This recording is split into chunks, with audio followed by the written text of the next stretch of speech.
Well, howdy, folks. It's Brian, and welcome back to the workshop. We are doing a stash update for the month of June, some of the things that we had acquired last month. And it's always kind of a disruption for us to have a holiday at the beginning of the month. It's just a little odd. I always expect that to be in the middle or the end of the month, but it is what it is. I hope everybody did have a good holiday and came back with all their fingers, toes, and noses. And I know we did. But first of all, we're going to talk about this guy, this Tamiya Ford Focus RSWRC01. I'm not sure if the 01 means anything, but there it is. We want to say thank you to our friend Harold. Last year, I think it was in actually May of last year, 2020, we had been talking about this kit and one other one that we'll show here in a second. But he had come across these kits in a hoard that he'd purchased, and he was like, I said hoard, but he's like, this isn't really my genre. I know you kind of dig these things. What do you think? And I was like, sure, I'm all over it. I'll take them both. And he wasn't sure. They had been opened and gone through and stuff like that, so he wasn't sure if they're 100%. And he offered me a smoking deal. And then he was good enough to hold on to these for over a year until we bumped into them at the beginning of June at the swap meet that we went to. And he held on to it for us and still charged us the same price. That was just an awesome deal. So I have to say thank you to Harold for that. He was very, very, very sportsmanlike to do that for us, and I appreciate that.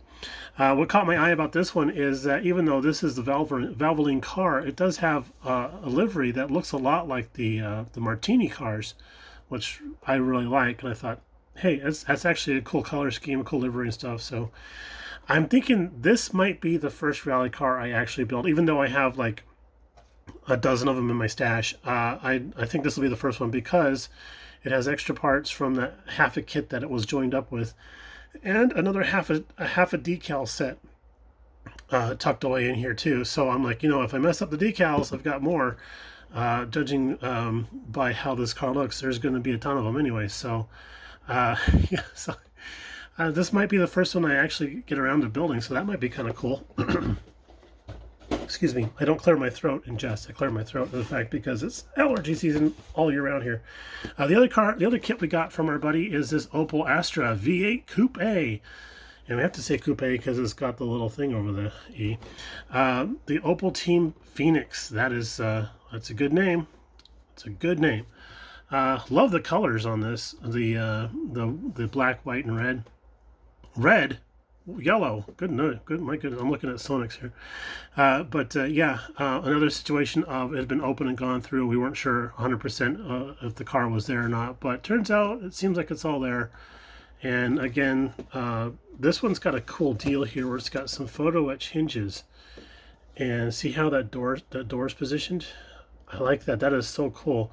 I think it's you have to prop it up. It's not a open and close deal. It's just either or. So we're kind of stoked about that. That's going to be a fun one to do also. So that's going into the rally car corner of the stash. And then this guy here, I had picked this up the same day I got the other two cars from the swap meet.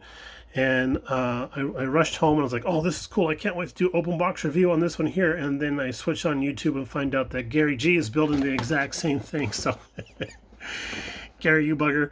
But no, he did an awesome job with his. He really did his own take on that, and that was pretty cool. And I was following along to see how he was doing with the building and everything, so I could get some tips and pointers on it and stuff. And I just freaking love Bugattis because the story of the actual guy, Bugatti himself, is a fascinating story.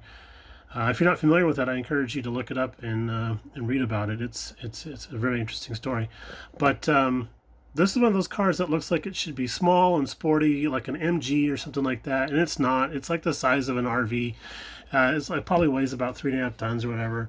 But cool kit. I got it for a pretty decent price and stuff. It is a Heller, so there's the old joke of it could be Heller good or Heller bad. But that's going into the Heller corner of the stash. I think that makes 4 Heller kits for me now.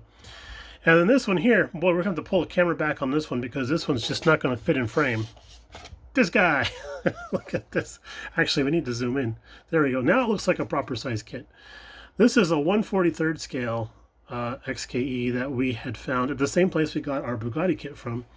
And the guy sometimes comes into vintage kits here and there once in a while. So we were kind of joking about this one.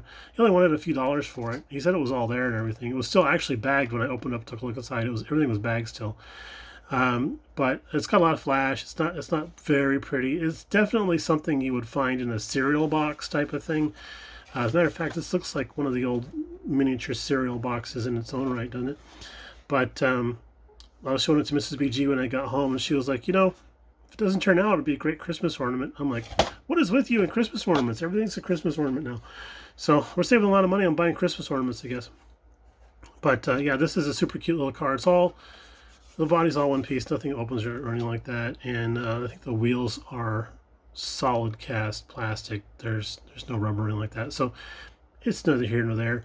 And yeah, you know what? If I have to, I'll paint it gold and hang it on the tree.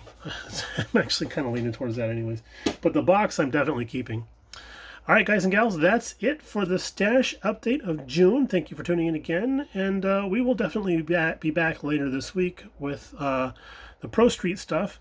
I haven't started a darn thing on either one of those kits. They're still sitting here staring at me. And we've been tinkering around with that Nissan R390 that we just finished, which was nice to finish and get off the bench. And also, thank you all so much for the very lovely comments. They were very kind, and I appreciate that greatly. All right, guys, take it easy, and we'll talk to you a little bit later on. Bye now.